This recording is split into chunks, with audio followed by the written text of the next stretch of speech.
Hello, everyone. Welcome to our UK Circle Day event. Please introduce yourself in the chat. Let us know where you're joining us from. I'm just going to wait about a minute or so for everyone to join. Hello, Sam from New York.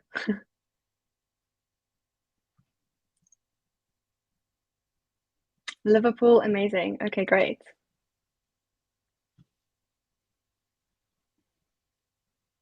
Okay, perfect. So let's get started. So I'm going to introduce myself real quick. I am Tasha Doby. I'm the founder of the Square Agency, and I'm also a fellow Circle member. And for the past 7 years, I've been designing Squarespace websites exclusively on Squarespace.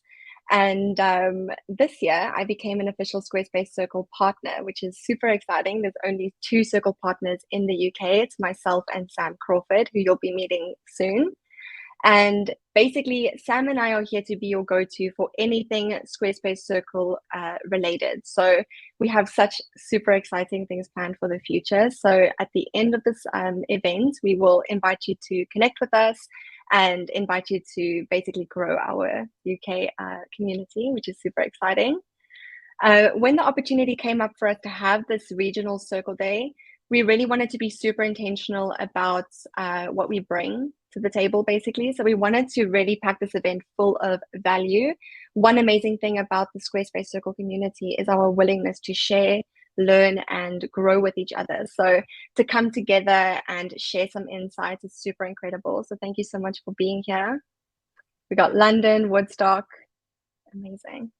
Okay, great. So I'm just going to go to the next slide real quick, and then I'm going to talk you through the agenda today. So as we all know, Circle Day just ended in New York 2 weeks ago. So we have Sam, who went to New York along with other UK Circle members. So he's going to be giving us a full recap on his experience. He's going to share some photos and some fun insights on what it's actually like to go to New York for us who, are not in the States.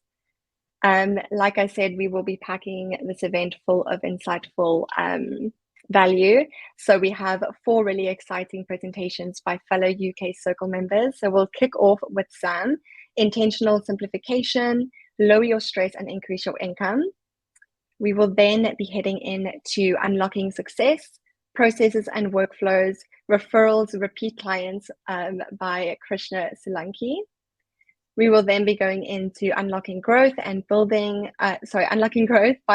and managing a team for your Squarespace website design business by Dylan Van Brown.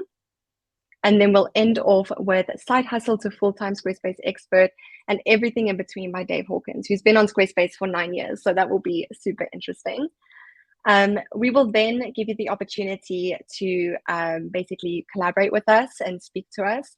During all of these presentations, please feel free to leave any questions in the comment section. They will be monitored and we will be flagging any interesting feedback. So during the stage, we will invite you to basically unmute yourself and speak with us and have an open discussion about everything Squarespace and new features, feedbacks, things like that. And then at the very end, we will end off with inviting you to join our UK community. We'll be sharing Sam and my details so that we can stay in touch.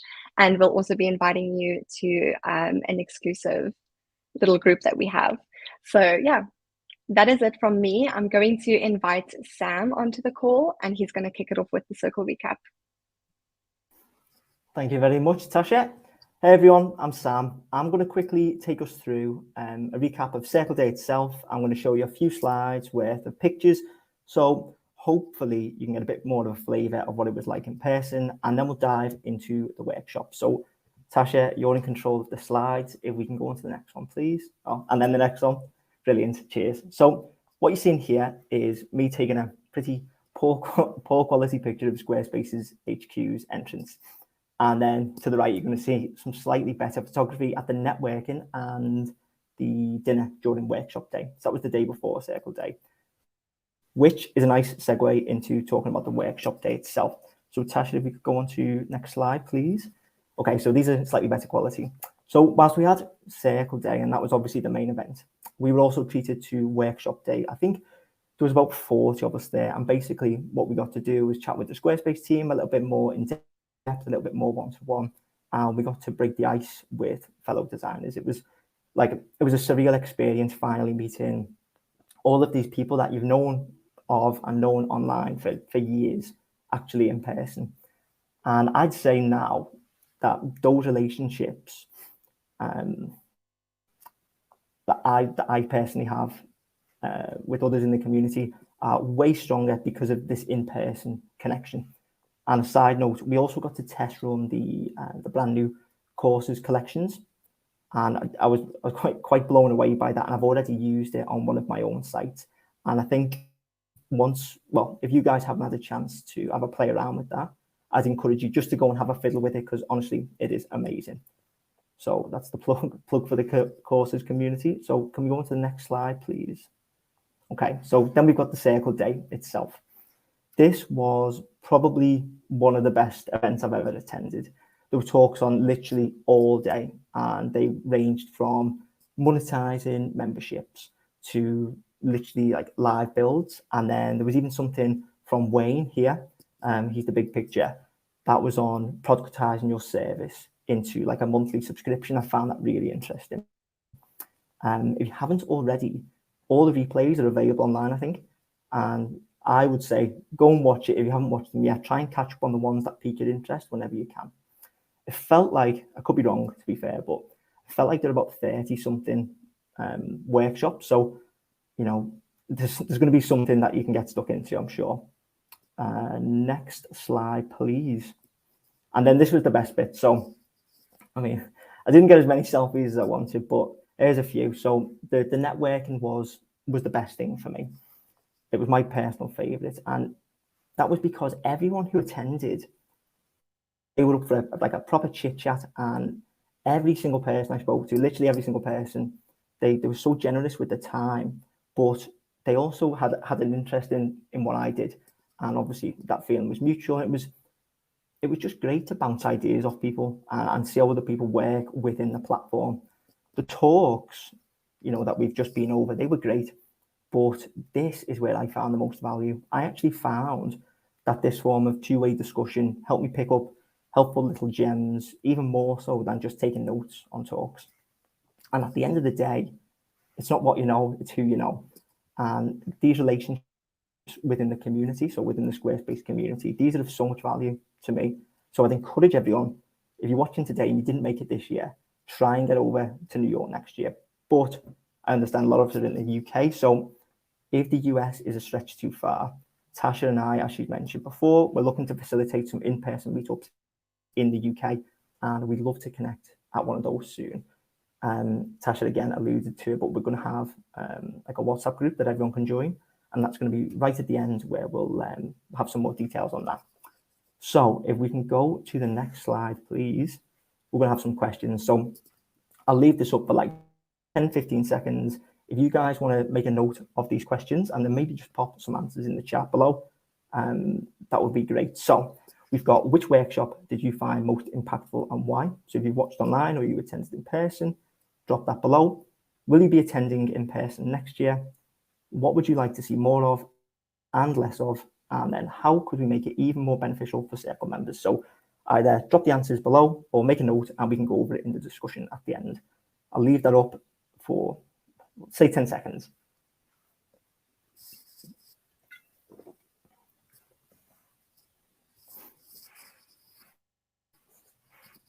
Okay, the chat's popping off. Great. Okay, so what have we got there? Square Kickers one. Yeah, that was a good one. Art of Coding. Yeah, excellent. Okay, we'll move on to the next one, if that's okay, please, Tasha. Right, so we've caught up, albeit quite briefly. I do realise I've skimmed over quite a bit there, but it's time to move on to the talks. And I'm very sorry if you're sick of my voice, but I'm kicking this one off as well. So this presentation is called Intentional Simplification. Lower your stress, increase your income. And what this essentially means is that we all tend to overcomplicate our processes to the point where it becomes a detriment to our money-making potential. I want to give you some food for thought with actual actionable tidbits. That was a mouthful. I'm going to scatter them throughout. Now, I've only got 10 to 15 minutes, so it's going to be a little bit surface level, but and give you as many actionable points as I can. So if we can move on to the next slide, I'm going to give you a little bit more of an intro about me. So I promise I've got the same shirt on here. I don't wear this for every picture and video, but it just happens that I've got it on now. So I'm Sam. I'm the founder of By Crawford. By Crawford has over 380 websites built, and most of them are still on my account. I'm an official Squarespace partner, UK's first with Tasha. I'm a Squarespace community leader, approved marketplace expert, and circle member.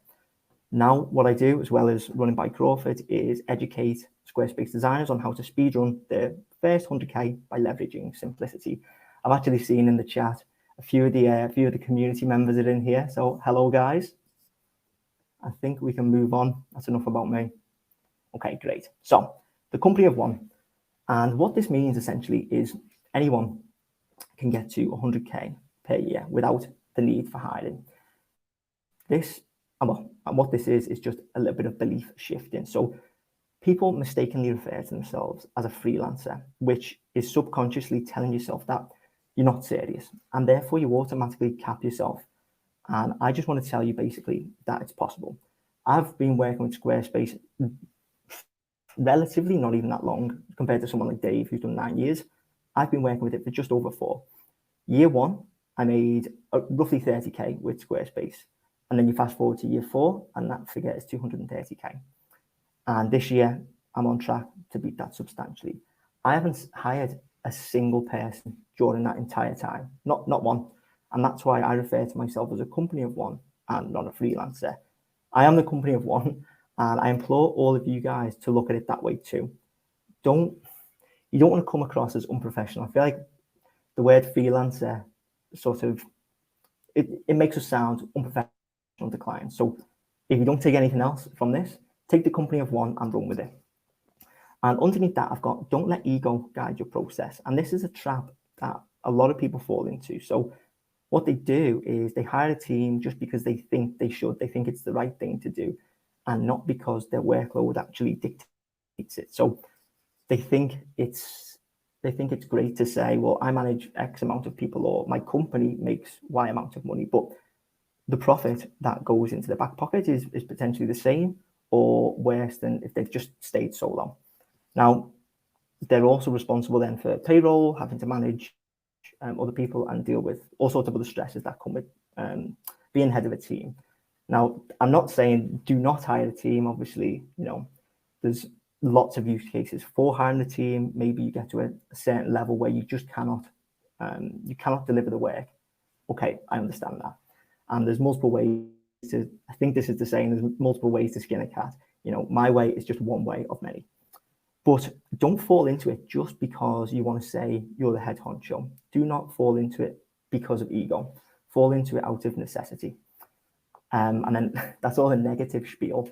The positives of actually being a company of one is that there's no team management. You get to keep all your profits, and there's much lower stress. At least that's what I've found.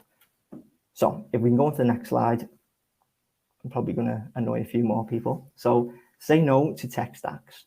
There's no need to overcomplicate your systems. Again, I find that this is almost a little bit more of an ego game. So it's almost a competition to see who can have the most zaps and integrations and complicated softwares as possible. But again, you don't need 90% of this.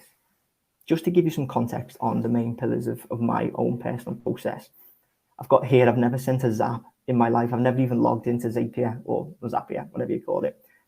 I track all of my current and potential clients with the Notes app on my phone.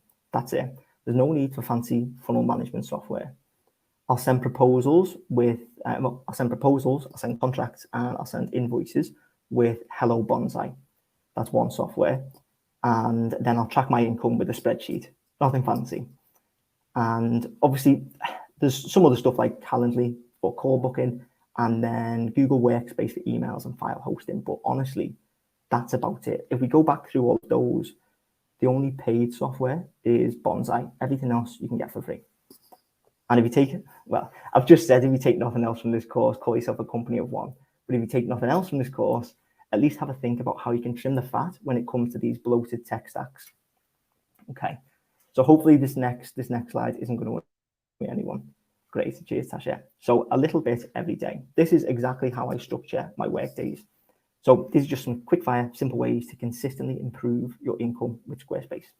So first off, we've got dedicated 25 minutes a day to advancing your income. So what that means is you have to be intentionally striving to increase your income. You have to be intentionally striving to get more work and to get better quality work. So how I do that is I do 15 minutes of pitching every single morning. So I'll go for a coffee, sit there, and I'll get up all the links, so places I want to pitch. I'll do that, I'll fire off the pitches, and then I'll do 10 minutes of admin. What that looks like is just filling in spreadsheets and notes, basically from the day before. That takes me less than half an hour in the morning, and I know that I've had an immense impact on my overall funnel. And if I can do that every day, then over an entire year, my funnel is going to be packed and I'm going to get more clients and therefore more income. Then under that, we've got 1 hour a day of client fulfillment. So it's all well and good getting new clients in, but if you don't service your current clients, it's a recipe for disaster. So this is basically just designing websites, responding to emails, hopping on calls, basically anything that moves the needle forward on a project. Most people spend what they think is 3 to 4 hours on this per day. They could think they spend longer, but realistically, they've spent most of that time sort of messing about on browser tabs, checking their phone, scrolling through emails, generally just being unfocused. And what they have got done in 3 to 4 hours could have been done in less than an hour. For this hour of the day, I'll lock my phone away, and then I'll just get up the to-do list, and then I'll plow through that for 1 hour, no distractions. As long as I hit that 1 hour, I know I've moved the needle forward for the day. That's like a non-negotiable. And if I'm still feeling good, I'm in a flow state, and I don't have any commitments coming up at the back end of that hour, I'll just keep going. Any work done during that period is like bonus work almost. And that lightens the load for future Sam, who, I'm always trying to serve. And then the rest of the day is yours. So once you've done this hour, and then the half of the admin, you can go about your day knowing that you've put in effective work, actual work that makes an impact on your income. Okay, it doesn't seem like a crazy amount, but that is the entire point. Anyone can do it, but you just have to do it every day. So your output, whilst it doesn't need to be drastically high, it just needs to be consistent over time. And that's the key to increasing your bottom line. We want to be filling our funnel with potential leads every day. So that's where the pitching and the admin comes in. Then we want to be servicing our current client roster every single day. That's where the hour of deep work comes in. And then we want to have our processes, which we've just been over before, as lean as possible, so that our minds are uncluttered and we can focus on that which matters. And what matters? So what matters is new clients coming in the front end, and then excellent websites going out the back end. This perpetual cycle snowballs. So the more coming in on the front end, the more case studies, the more social proof, and the more word of mouth you have coming out the back end. Rinse, repeat, and before you know it, your income has exploded. And that is exactly what happened to me. Now, I realize, like I said at the beginning, this is quite surface level, but hopefully you've picked up even 1 or 2 tidbits. So if we can just go to the next slide. I'd like everyone, if you have questions, just to drop them below. We'll take those into the discussion. And whilst everyone else is speaking, I'll have a little look and try and get some answers ready for you. So we'll leave that up for maybe 10, 15 seconds, and then we'll move on to Krishna. Oh, actually, sorry, Krishna, got one more slide. If we just go to the next one, guys, if you want to connect, here's all my details. So email, sam@bycrawford, website, bycrawford.com, sixfiguredesign.club, Instagram, YouTube. And that is the last slide. Krishna, over to you. Thanks. I like how I kind of jumped in there just to say hello to everybody and show my smiling face. Thanks for handing over. And actually, that's a really great presentation you've done. I feel like I'm going to be really contradictory with what I'm about to share here about unlocking success with processes, workflows to get those repeat clients and referrals. So I'm actually quite heavy on processes and workflows. So yeah, let's keep going. Tasha, if you want to kind of click next. So to give you a little bit of an introduction about me, I am a self-taught process-driven design developer.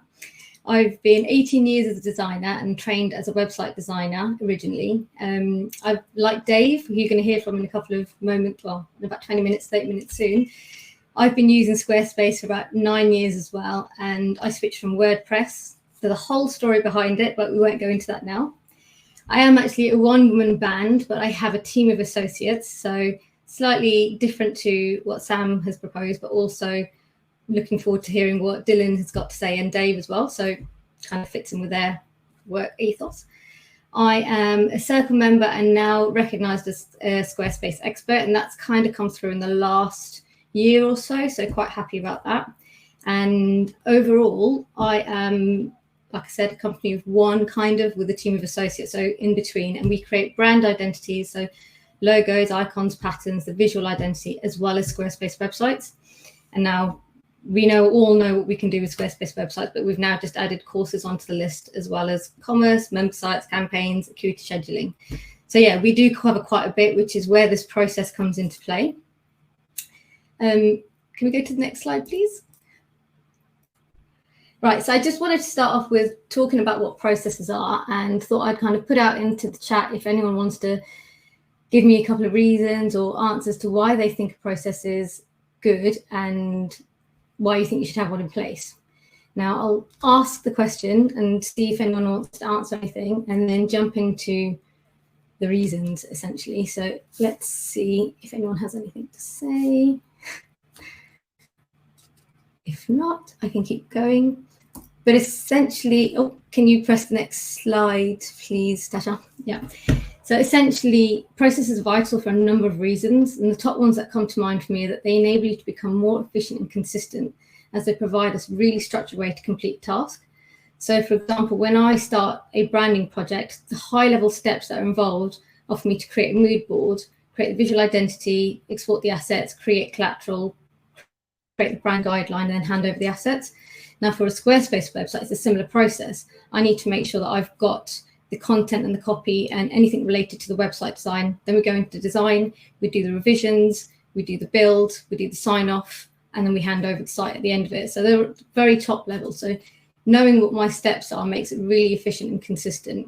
This helps me to simplify and streamline my workflow, making it a lot easier for me to do my job, and obviously helps me to increase my client experience, making it a lot smoother. Now, if my clients are getting a really smooth experience, then I'm providing great value, and ultimately this increases my trust and their trust with what we're providing. This leads to like a better and faster turnaround time on the project. So I'm able to now kind of track that it's going to start at a certain time and it's going to end, or a certain date and it's going to end at a certain date. So no one kind of gets annoyed with each other in the project process. We're then able to really communicate well with the client, giving them a great client experience, get that loyalty, and therefore we're getting more work. And in a nutshell, I think everybody does kind of win. Tash, can you press the next slide for me? Okay, so I have a process for my leads, onboarding, the whole project, whether that's brand identity, Squarespace website, or both, and the offboarding and handover as well. And just mentioning that leads can be a simple conversation at an event, or it can be like a Google inquiry that's just landed into my inbox. But making sure I track that is really, really important. Can we go to the next slide, please? Okay, so the next thing I wanted to talk about was processes. Now, if you have any questions about processes, actually put them in the chat and we can kind of answer anything you have, any questions you have about that. The next bit is workflow. So this is slightly complicated, but I'm going to break it down as much as I can to make it really simple. So does anybody know what a workflow is? Let's put that out there first. I can see some great answers coming up, I think. Or I can see some great responses in the chat, but I won't read all of them. Tash, can you hit the next slide for me, please? So essentially, a workflow is a series of interconnected steps that are carried out in a specific order to get you to your end goal. So for me, that would be, or for us as Squarespace designers, that would be, how do we get from getting that inquiry in and then going straight through to design and build? So the workflow helps you to break down that process into smaller steps to make it a bit more manageable, a bit more smoother and easier to do. Can you, next please. So they do help you to streamline the process, like I've just said. It helps you to improve the efficiency, and you're able to ensure that the tasks are completed in a consistent, organized manner. So what that means is I'm not scrambling around looking for copy or images when I'm actually sitting down to design or build my website, because I've already got that from my clients. They have to provide me that at the start of the project. And if I don't get that, then I don't do the next step in my workflow, which means that the project will not kind of move forward. So having a workflow in place is really key to help that happen. Next slide, please. So there are a number of different ways you can use a workflow. And I've mentioned them in a business operations setting, but there's also the project management creative process. And if you're more than one, if you're not just a company of one, then you can actually use the workflow to help different individual team members to work out when they are in go mode, so to speak. So for example, if I'm creating and designing the website, and this is something we do in-house at KSD, is that we'll have someone design the site and we'll have someone else who's building it, but communication between them means that that workflow will only work if they actually talk to each other, and it's quite key. Now, next slide, please. So a quick breakdown of what my leads and onboarding process and workflow looks like. So if I think about that inquiry that I've just had coming through Google or someone I've just met at a networking event, I'd like that conversation to get started, and it actually all lives within my emails. So getting that conversation started, then I'll try and get them on a scheduled client call, which is a complimentary 30-minute session where we'll just talk about what their requirements are, what the project looks like, what the deliverables are, and then we kind of see where we want to go from there. If they're happy to kind of move on, then we can go straight across to step 6, which is to send them the booking information. They can pay the deposit, sign the contract, and then once that's done, they move into Asana, which is the project management. Now, say it falls over at like the client has scheduled a call and it's not going to happen, but then they can just go straight across to like the project was unsuccessful and it didn't go ahead. But then there's got to be reasons to it. So making sure we understand what those reasons are to why it didn't go ahead is really key to understanding whether we can reach out to them again in the future, or whether if it's a case of let's just leave them and we're not a good fit for each other because we've had red flags, we'll leave it, we'll let it be. But essentially that's a really quick top level breakdown of a lead coming in, getting them into a project booked. Can we move to the next step? All right, so I know that some people are probably going to be asking the question themselves, what is the difference between the process and a workflow? And they are related, but they're two very different things. So if we can hit next, we can see what the process looks like. So there's a lot to copy there. I understand that, so I'm just going to break it down.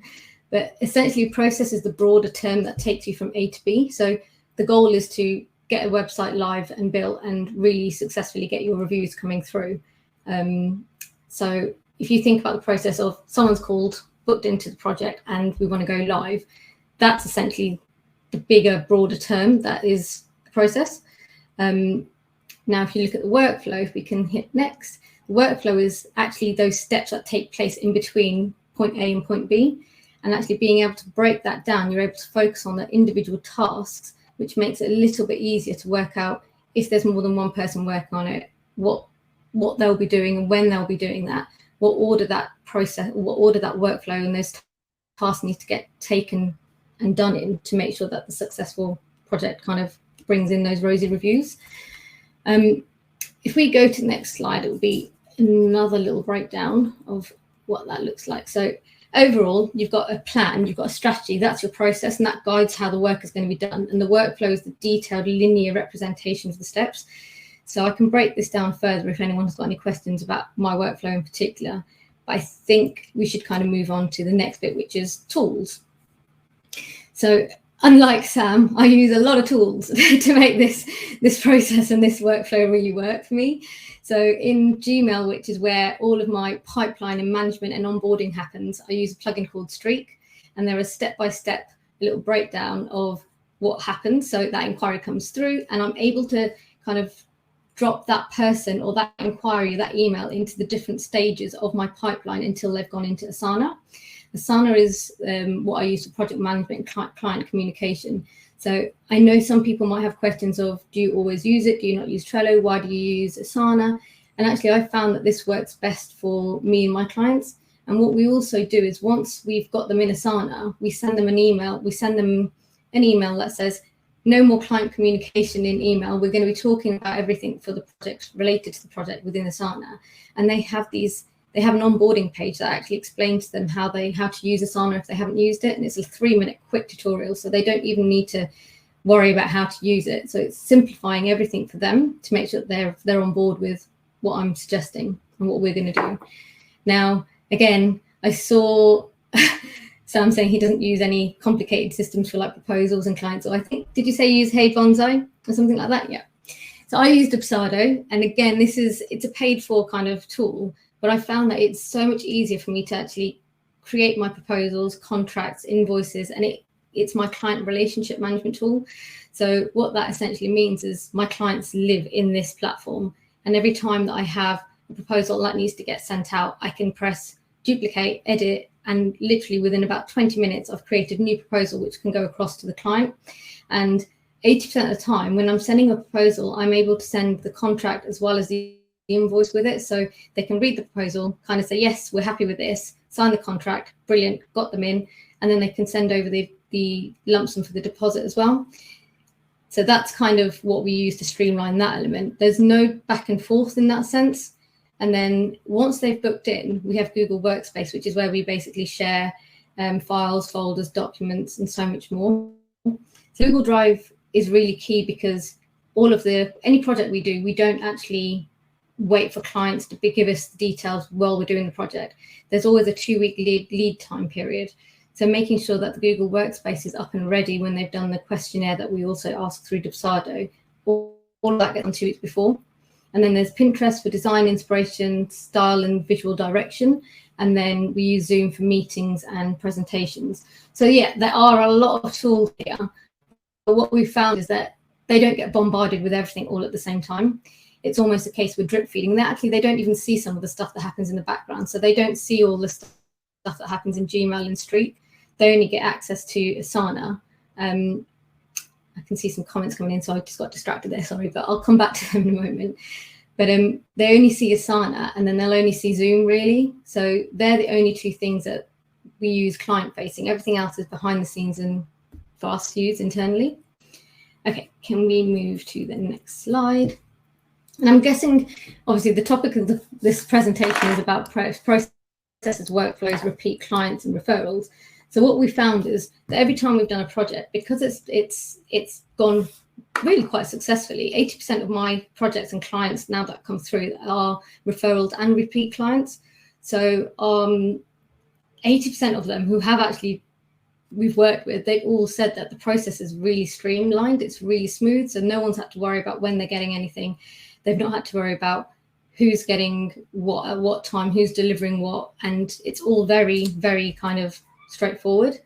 Now, this is what it comes down to. Like, what is it that clients want? Essentially, they just want their deliverable, whether that's the brand or the website. They want it on time, and they want it on budget, and they want a good quality standard. So what we deliver is everything that they want, essentially, which is what we all aim to do. But we go over and beyond with their expectations, and we do this with confidence and clarity. And we're able to do that confidently because I know that everything in my workflow and my process is watertight. So essentially, I'm able to define a process. I'm able to set the boundaries and say to them, I only will start on the project on, say, the 1st of August, once I've been given everything, content, questionnaire, images, 2 weeks prior. We've set that from the offset and they're happy with that. So I've set their expectations. And finally, it's all about being open and honest and transparent and saying to them, if anything slips, because life does get in the way sometimes. If that's the case, then that's fine. We can there's wiggle room in the project. But it also just means that I know that when it's going to start, when it's going to end, they can then plan for their launches, they can plan for their marketing comms, whatever needs to go out on their side, we can support them with that. And if we're supporting them with that, they're obviously happy with what we're delivering, which means that by the end of the project, we're able to get those referrals and we're able to get a really glowing review. Next slide, please. So in conclusion, in a nutshell, what I realized was when I started out, I wouldn't say I was unorganized because I've always been pretty much organized, but I was letting clients run the show. I was letting them get back to me when they wanted to. I was letting them kind of dictate how much copy to provide me, how much text to provide me, give me half of the stuff I needed for me to be able to do my job. And it made it really difficult. And then I thought, well, this isn't quite working. That's where the processes came into place and the workflow came in place. And now what I'm able to do is clearly say to my clients when I'm available for projects, what our schedule looks like, if there's any scope creep that comes into there, how we can plan for that. And obviously we're able to kind of do a start date and end date and recognize what the deliverables are and what's expected of each project. And what that means is, if I'm able to plan that really, really well, I'm able to kind of suggest to them what we can do next for them to actually be moving forward in their business. So long story short, over time, I was repeating steps. I noticed I was repeating steps and I was getting better and faster at the tasks, which meant that I was actually able to deliver quicker, deliver faster, be able to take on more clients, charge a higher rate for that, because obviously I've got better at my job. And I was able to add in more deliverables to the project. So add in more nice to haves, which made them happier. And if they're happier, again, they're referring me and they're giving me that repeat work. But what's really, really, really important is that my client comms is really watertight. Anything that needs to be discussed, I will jump on the phone call, I'll leave them a WhatsApp voice note, or we'll try and be as humorous as possible. I don't rely on like emails and messages, text messages or WhatsApp messages, because you can't really get the tone of voice coming through in an email. And obviously it's important to be human, because at the end of the day, when you're trying to work with someone, you're working with them. So it's a case of building that relationship and making sure that you're open-minded of whatever happens on their side or whatever's going on in your personal life. It can kind of be ironed out and it can be a good project overall. Also, one of the things I've learned is if you don't ask, and you won't know. So at the end of the project, I do often say to my clients, hi, thanks for working together. We'll send off a really nice offboarding email, and we'll say thank you to them. We'll send them a gift in the post as well, if necessary, or 90%, 100% of the time, we do send them something. And then we do actually say, if there's anyone that's in your network that would appreciate working with us or is looking for a website, please feel free to send them our way, and we'd appreciate that referral. And a lot of the times, a lot of the work does come through that way. So it's important to kind of say it and asking, and there's no harm in asking it at the start or at the end or in the middle, because sometimes they just need a little reminder, essentially. So yeah, let's go to the takeaways. So we've got, if you're going to walk away with anything, define your process, create the workflow, set the boundaries and expectations from the offset, so they know at every stage what's coming up next and how you're going to manage that project, so they don't feel like you've just scared them into something that they're not happy to take part in. Be human and kind, which is one of my ethos and values. And then always review and revise. Now that last one with reviewing and revising is really key. So if I look back at my initial, when I started out, where there was no real process, then I would be probably still stuck there. But knowing that I've actually done, I can't even remember how many websites and how many brands we've done in that time, in the 5 years I've been full time in this, it's changed from me doing just a quick website to now doing website with commerce, with sometimes acuity scheduling and campaigns as well. And actually, before we do the website, sometimes we also have wireframing stage. So it's interesting, because I know a lot of Squarespace designers go straight into the platform and build and design straight into there with a one-pager, but we actually have clients that don't get that visual creative, so we're able to put a price point on wireframes, get them to sign off on that, then kind of design the site and then go into build. So it's all kind of signed off before they've even got anywhere with the build, or we've got anywhere with the build. But that's only come through me continuously revising and reviewing what my process is and making sure it's kind of watertight. So yeah, I think that's the end of me and talking about processes and workflows. Here's how we can stay connected. So you've got my website URL, there's the email address. I'm on LinkedIn, so you can see my personal and the company page, and Instagram, which is where I normally share behind the scenes and a lot of rambling personal stuff that happens in between, of a lot of mix of work. But yeah, feel free to stay connected, and I'm going to leave it over. I'm going to hand over to Dylan now. So thanks, guys.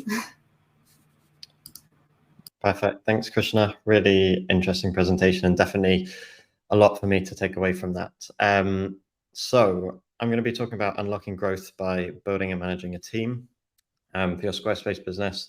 Again, this is probably a little bit different to, everyone's got their own approach, and probably the opposite of what Sam was saying. Yeah, I'd love to get into it. So if you could go to the next slide, please. Perfect. So just as an introduction, my name is Dylan. I run a company called Win Brown & Co. I started freelancing at the age of about 15. Initially, it was just something on the side to try and make a bit of money. And I did some graphic design, video editing, and then found web design and really enjoyed the process of building websites and bringing together all the different assets that I'd been working on previously as a freelancer into one place that anyone could basically access regardless of wherever they were or what device they were on. So I started building websites and built my first Squarespace site in 2016. At the time, I was building a lot of WordPress sites, like it sounds like a lot of us were. And I just fell in love with how easy Squarespace made the whole process of building a website. And, it takes away so much of the technical burden that you get when you're building like a WordPress site. So in 2019, I set up Win Brown & Co. as a web agency, web design, web development agency that specializes in Squarespace design and development. We do a lot of custom work and we do a lot of white label work for other agencies as well. And since then, I've kind of gone on a bit of a journey of hiring teams, firing them, hiring them again. So we are now today a fully remote team. We've grown from 3 to 7 in under a year. And I feel like I've learned a lot along the way about building teams and how to make that successful. Next slide, please. Cool. So this is, in short, a summary of why I built a team. I could relate a lot to those two graphics on the left-hand side there. And I basically realized that after I kind of got the amount of leads that I was getting in each month up to a certain point, all I was doing was, wearing a million different hats within the business. I was constantly overwhelmed, working 50, 60, 70, 80 hours a week, probably just trying to operate the business. And I basically realized that what I created was a job for myself. I didn't really have a business and I was spending time working in the business, not on the business. So I was doing a lot of tasks that I wasn't particularly interested in, bookkeeping or, following up on overdue invoices, all that sort of stuff. And I wasn't getting any time to really focus my energy and efforts on things that were going to move the needle and push the business in the direction I wanted it to go in. The whole reason as to why I got into business in the first place was to create something that would give me time freedom, location freedom, and financial freedom. And I would say that location freedom definitely and financial to an extent is possible with kind of the traditional freelance model, if you want to call it that, but you are never going to be free to, go on holiday and be away for 2 weeks, for example, without it having a significant impact on your time if your only deliverable and the only thing that you're really selling to clients is time. So I kind of knew in the back of my head that building a team was always the long-term solution, but I got it wrong definitely the first few times that I tried. And yeah, like I said, I think along the way, I learned a lot of lessons. So yeah, if we could just go on to the next slide. Before you kind of jump straight into building a team, I think it's really important to consider whether building a team is right for you. Like I said, I tried it a few times before previously, and it definitely didn't work out sometimes. I think it depends a lot on where you are in your kind of journey, and it's probably different for every person. When I first started hiring or trying to hire and build a team, I jumped straight into hiring a web designer and web developer because I thought, I run a web design agency, so why wouldn't that be the first hire that I make? When in reality, at that time, I was enjoying the process of building websites and I thought I was pretty good at it, but I was spending time on tasks that actually I probably shouldn't have been doing and I wasn't very good at.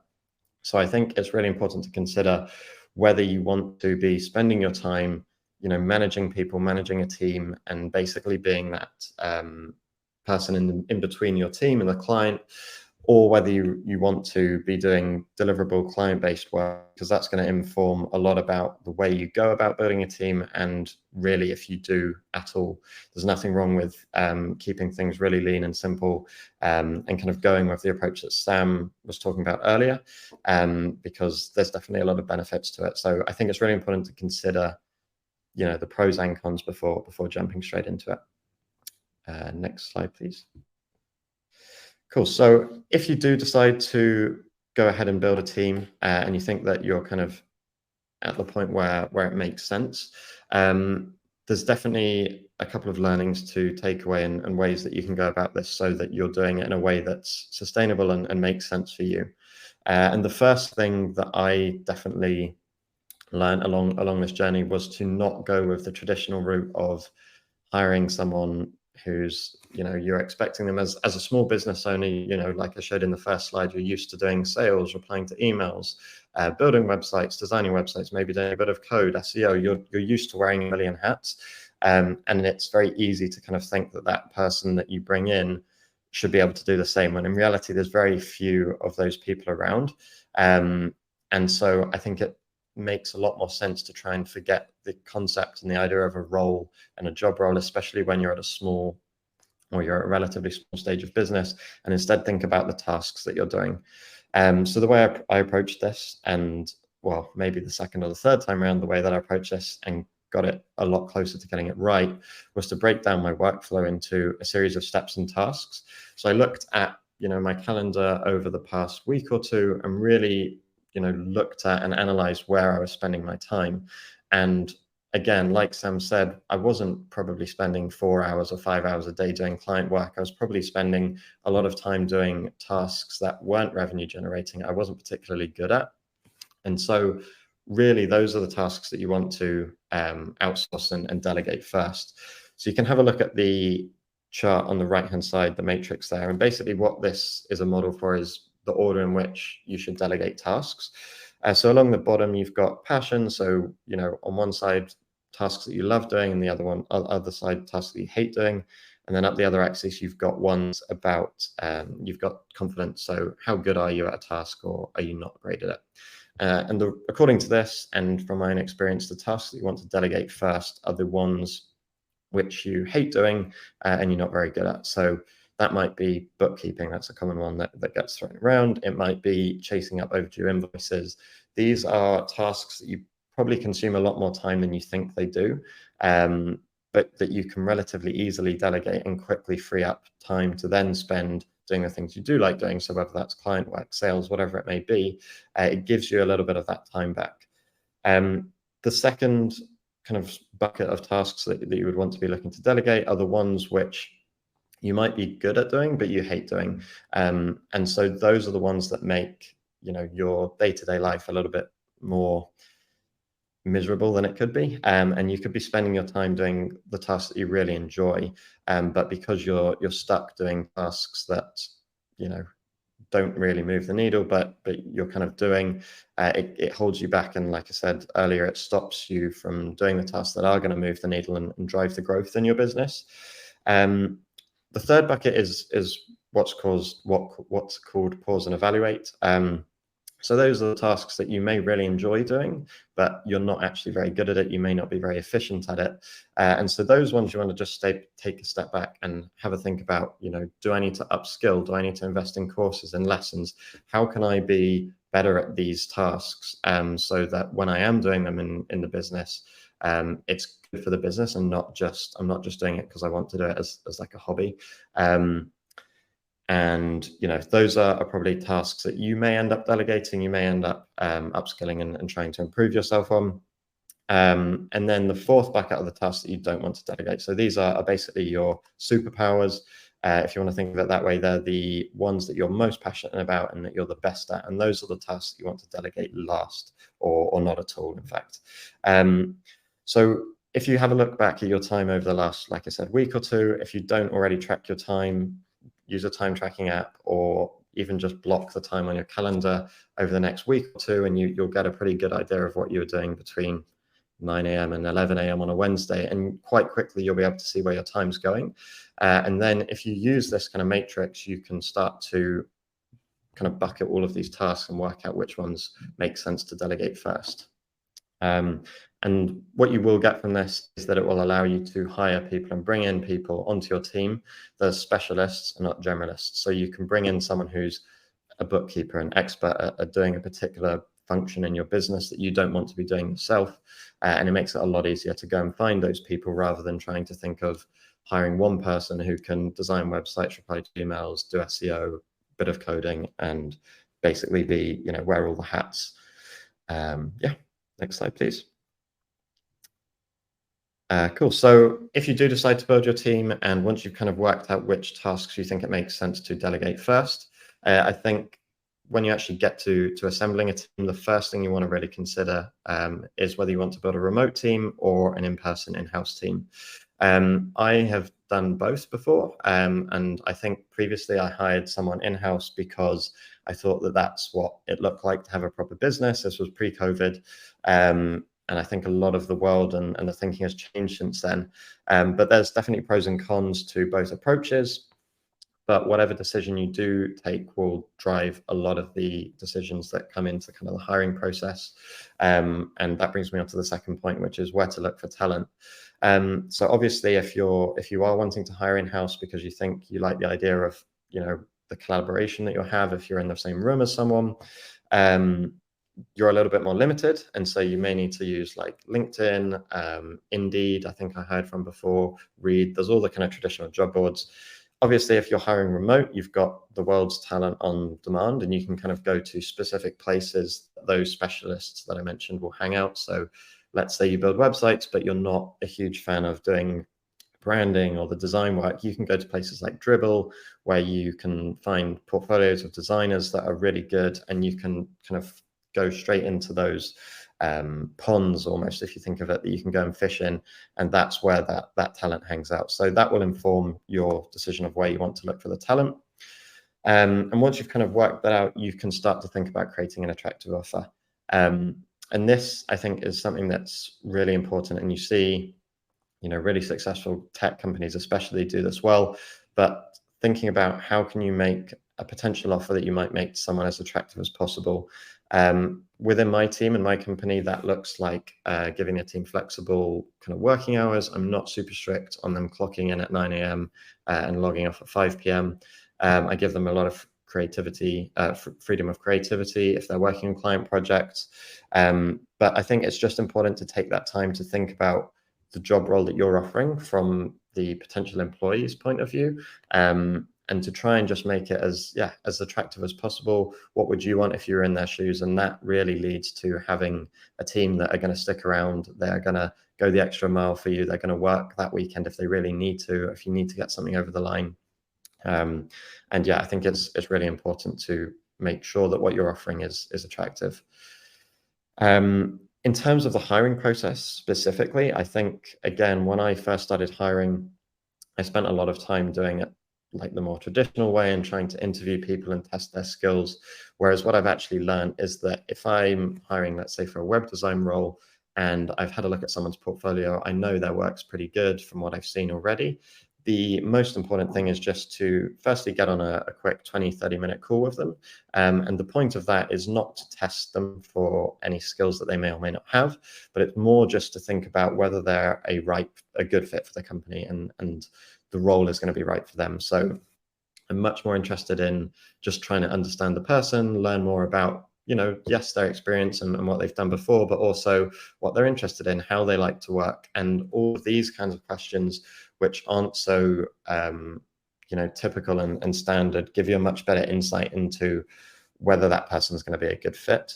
If you think they are, the way that I hire always is to then just put them straight into a trial period. So rather than trying to spend, 3 or 4 rounds of interviews to find a perfect candidate, try them out. I typically will put someone on 2 to a 6-week trial, fully paid, to just see how they kind of slot into the business and whether it's a good fit. You're going to get a much better idea of how good someone is at working within your business and the kind of quality of output that they're able to deliver when they're actually working on live projects than if you're trying to test them beforehand. So that's kind of what's worked for me and the way I hire now. It's a little bit unconventional, but I think it's a new way of hiring, and especially when you've got a small company, it's a lot more effective to keep it very personal than super kind of test-based. And then the final point about building a team that's, I think, is important in terms of getting that process right is the onboarding process. And this is really just about taking that extra bit of time to get someone's email set up on the day that they join, so that they're coming into a team that they feel welcome. Make sure that you've got, if you don't already have a team and you don't have this in place, make sure that you've got and you've decided how you want to communicate with them. How are you going to manage projects? What does your communication kind of schedule look like? And this is going to be different for each team, each person, and you know, well, that's one of the benefits of owning your own business, is that you should be able to dictate all of this in a way that works for you, and then you can make sure that you build the team and the kind of culture that your team has around that. Yeah, next slide, please. Cool. So in terms of like setting up for success, as I mentioned already, I think communication is key, and you've got to find what works for you. If you bring someone into your business, have a think beforehand about how you want to communicate with them.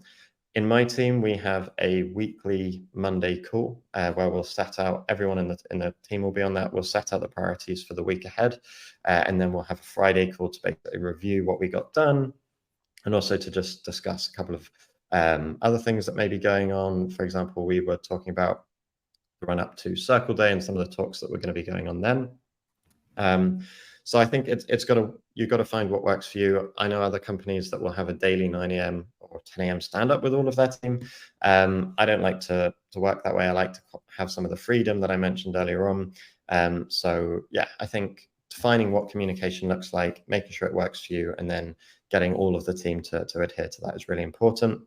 Project management tools, again, I briefly mentioned this already, but you know, Slack and having chat apps works fine when you're a team of like 1 or 2, maybe 3. But the minute you start trying to scale and take on more than one project, or you've got multiple projects spinning, it does get really difficult to do that. So I would try and encourage you to put a project management tool in place. It doesn't have to be complicated. It can be as simple as a Trello board. We use one called Toggle Plan, which is really basic, and it's basically just a list of Trello boards, very similar to that. You can use Asana, like Krishna mentioned. There's so many options out there, but just again, there's no right option. So find something that's going to work for you, and don't overcomplicate it, I would say. And then I think planning, this is another really important thing when you've got a team. There's definitely a transition from being the person that's delivering all the client work into someone that's now responsible for a team and managing the workload that a team is taking on. You want to be on top of whether your team are, the workload that they've got, making sure that they're not burning out and overloaded with projects. And you also don't want them idle, because, you're paying for their time at the end of the day. So I think you've got to really move into more of like an overseer and a manager role when you start to bring on a team, especially as that starts to grow. Because otherwise, you're just going to end up with one person sitting with no work to do and another one with 3 projects on that's burning out.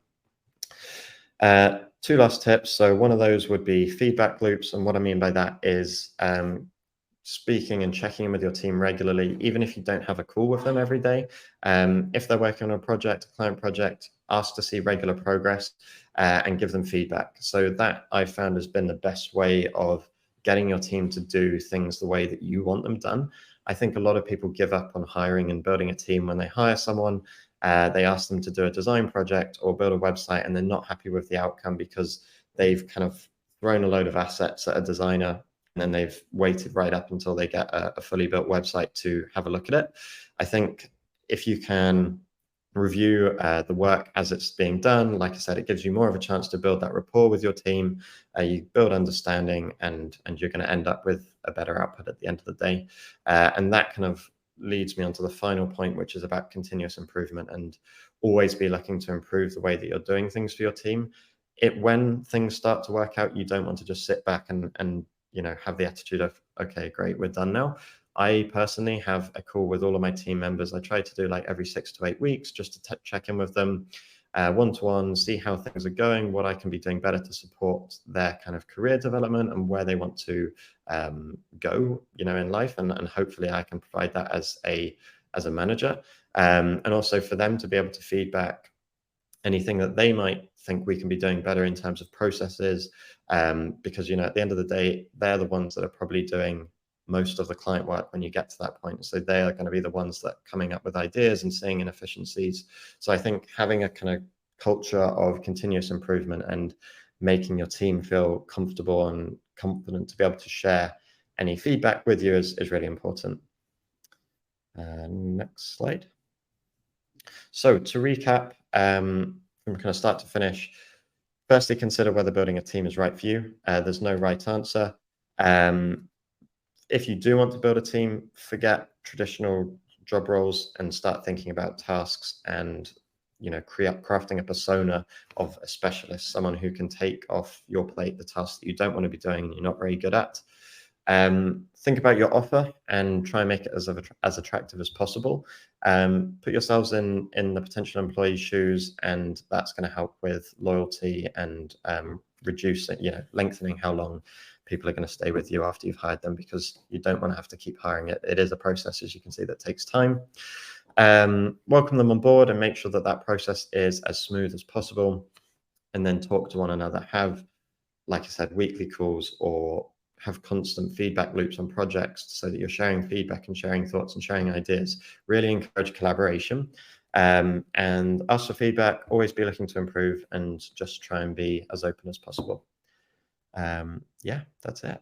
I think there's one more slide. If you do want to connect, those are my details. You've got LinkedIn, my website and Instagram. And yeah, if anyone's got any questions, I'd be more than happy to answer them when we get to the discussion part at the end of the presentation. But in the meantime, I will pass over to Dave.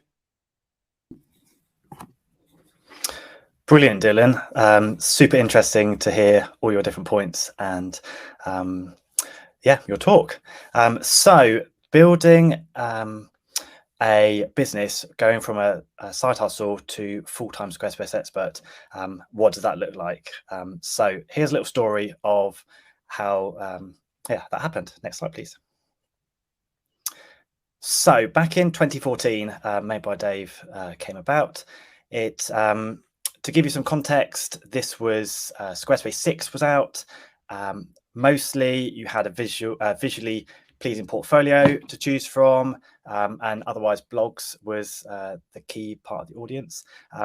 What drew me to using Squarespace was that the design was the primary driving factor for building it, and user experience, and then that it was just simple and intuitive to go and use. Back then, Canva had only been out for about a year and was hardly known. Design tools such as Adobe XD and Figma didn't exist. And so then I built the first 8 sites completely for free. Now you might think, why on earth would you build sites completely for free? That sounds absolutely bonkers. So at the time I did have a full-time job. And so in that sense, financially, it didn't make a difference. And it was just more of my time as putting into it. But what it did do is it helped build a portfolio, and it then gave the opportunity to showcase work that I could do. It was mostly for people within my network that I just wanted to help out. They were people that they couldn't afford a web designer, and others that had like a brilliant skill, a brilliant idea, but no skill. And finally, there was one client that they had like paid over the odds for a site that, when I looked at it, just looked old and dated and needed a freshen up. But with those 8 sites and others going forwards, I've definitely made some big mistakes on those things, like not even charging. So when I first started to charge people, I didn't take a deposit at all. I just got started building the site and thought, oh, I'll have something to show you and I can prove like what I've gone and done. And then there was one client that said, actually, don't like it at all, and just walked away. And I was left feeling like, oh man, I've spent like far too many hours putting into this site and it's just totally gone. So now 50% deposit is asked for upfront before we even start and touch a project.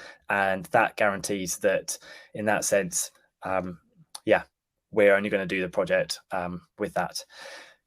So then came building a team. So there was basically enough sites that I couldn't do it all by myself. And so then bringing in freelancers. So from 2016, just bringing in freelancers to work on sites, just ad hoc. There might be one site that I didn't have the capacity for, so I passed it to someone else. They would go and do the design. I would sign off and check it, and then off we go. Then at the beginning of 2021, I then received an invitation to join Marketplace, which then grants you quite a scary badge, which is a Squarespace expert. And for that was a complete game changer, but I'll come on to that in a bit. So since then, things have only accelerated, and we've added our 8th team member this year. Next slide, please. So the start, there was a need, next please. There was a need for just having the site itself do 2 extra clicks, Tasha. So there was a need for it. Basically, I had this creative outlet that I needed to do something with. I was working in a job for an international not-for-profit. I was running the digital side of their organization. And as a global business, they had 60 offices worldwide, but their websites were built on a variety of different platforms and all looked completely different. So Squarespace basically was my introduction via that. And what we did is then set up custom built sites for all of these offices, and they were translated into their own different languages. They were fully customized beyond a typical Squarespace site. And I then thought, hang about, this seems simple enough. I can probably do this myself. So the platform itself, Squarespace, from what I was seeing back then and still remains today, just super clean, clear, straightforward, easy to use, and haven't looked back. People have approached us to say, can you do other types of sites, WordPress or Shopify or other things like that? And it's basically been a flat no, because for us, we want to pass the sites off to the client, hand it back over to them. And I don't want to pass something that we are then going to be needing to do lots and lots of follow-up with. And so Squarespace has remained number one, front and center. And it just stood back then, and it even remains today, head and shoulders above the competition, primarily for the fact that you're building design-rich sites. So where did the name come from? Why Made by Dave? Typically, web designers would put their name in the footer, and so it was basically a playful take on that, and it just naturally came about. It's professional and informative, and basically does what it says on the tin. Next slide, please. So the side hustle, 3 clicks. So what I created is almost something totally accidental that kind of happened to work. So what happened is I basically had too much work that I ended up turning off the opportunities or services that came through. And it meant that I was basically booking myself up far too many weeks in advance, and that I was using all of my spare time, my evenings, weekends, taking calls, and essentially just doing far too much. Then my wife and I were expecting our 2nd child, and I needed to keep this beast running. And this is where one of our team members, Ian, came along, and essentially he took the projects and proved that we didn't need to turn off the leads, and then we could build way more sites than I actually thought might have been possible.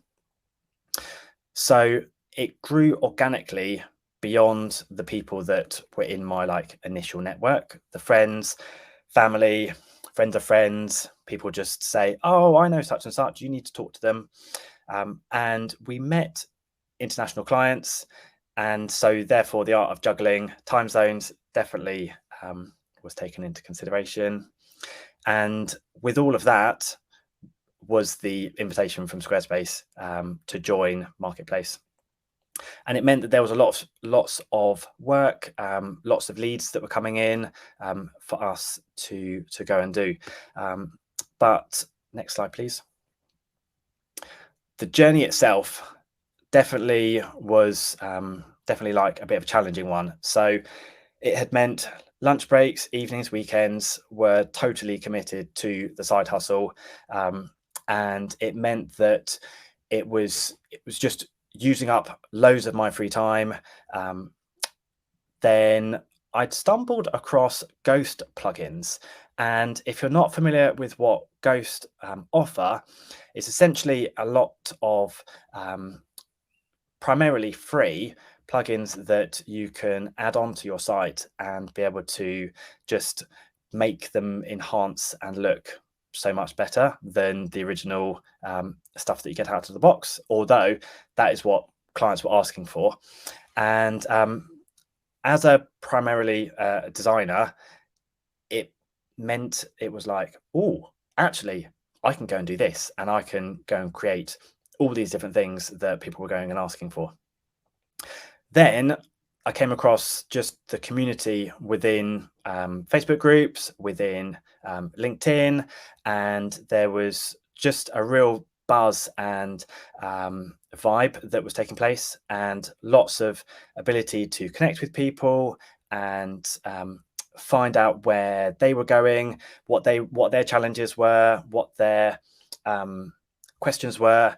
And it always seems, even to date, that when trying to answer different people's questions, having learned along the way that people will come from all different perspectives, and it's super interesting to see their take on things.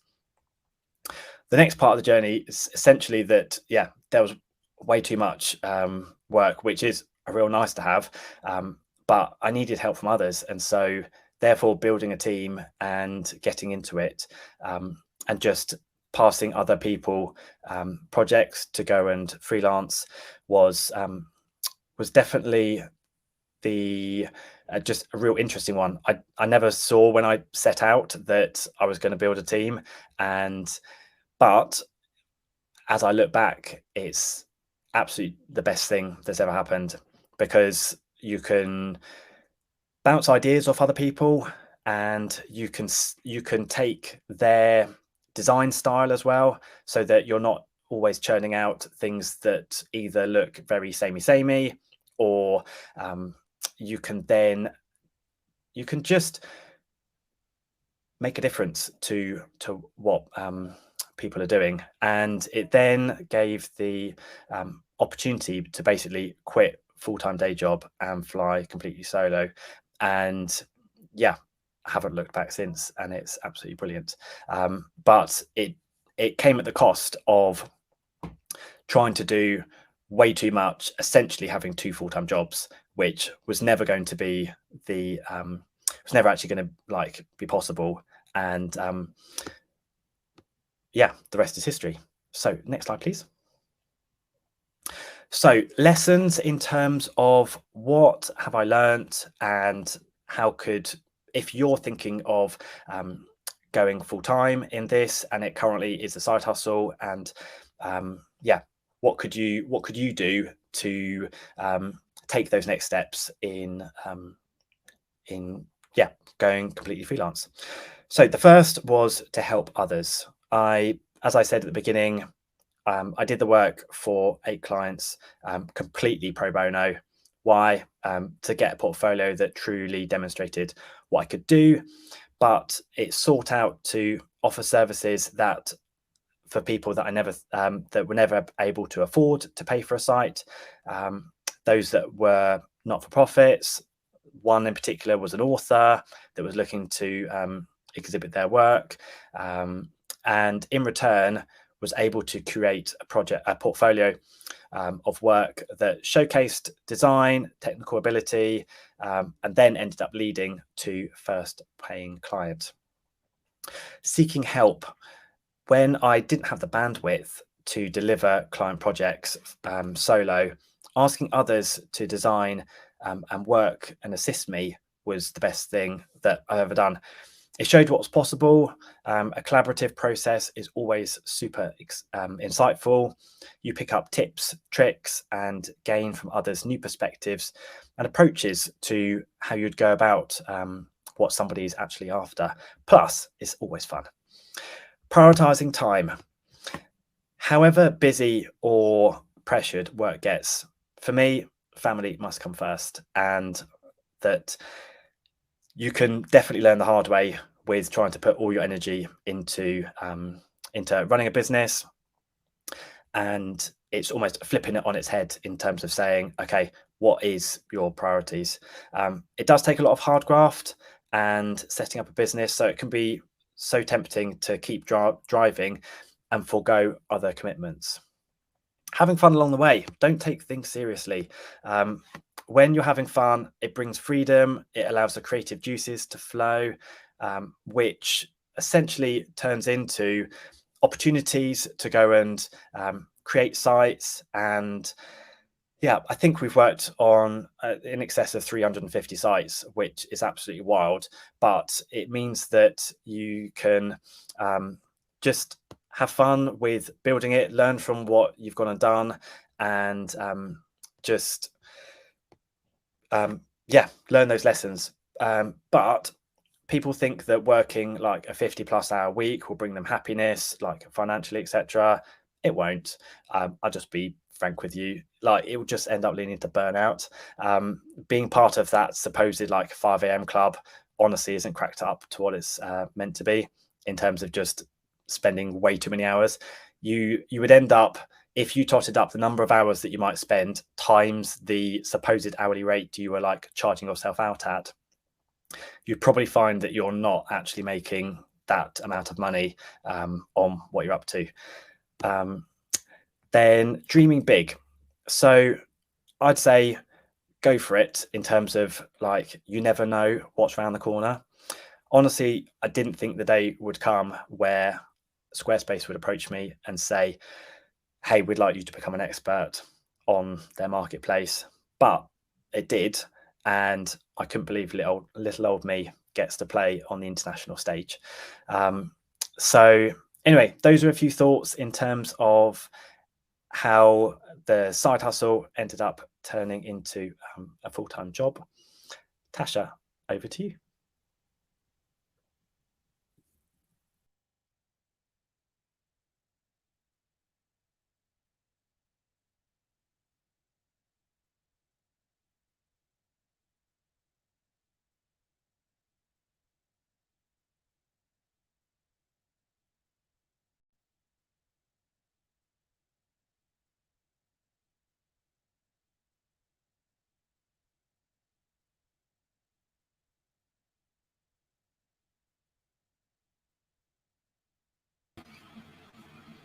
Tash, I'm just jumping in to say you're on mute.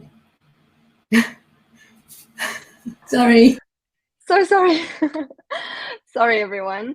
I was just saying thank you so much for everyone who spoke. We had such amazing conversation in the chat box, so I got distracted by that.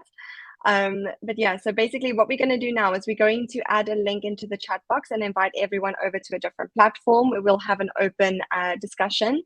But before we move there, please scan these QR codes and connect with Sam and I. Sam mentioned that we have our UK WhatsApp group. So if you are not on the WhatsApp group yet, please email Charlotte. Her email is on the top over there, and we'll make sure that you get added to our WhatsApp group. So I'm just going to grab that link and add it in here. And like I said, we have those flagged questions, so we will be addressing them in this next room. Okay, so let me know if you can see that link. Thank you, Charlotte also posted the link. Amazing.